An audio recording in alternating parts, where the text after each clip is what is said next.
Do you want to know how you can see what you are following or who are you following on Spotify? If yes, then this video is specially for you.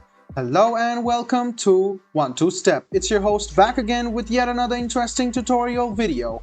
In this video, I'm going to teach you how you can check your following list on Spotify. So let's go ahead and start the video.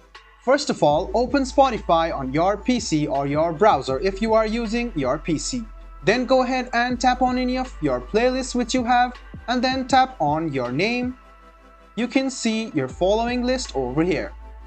If you tap on your following list, you can see all of the artists who you are following on Spotify.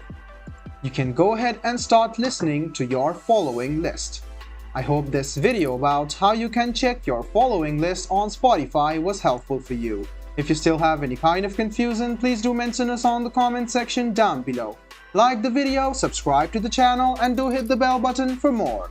Hope to see you in the next video as well. Until then, goodbye, take care, and make sure you enjoy.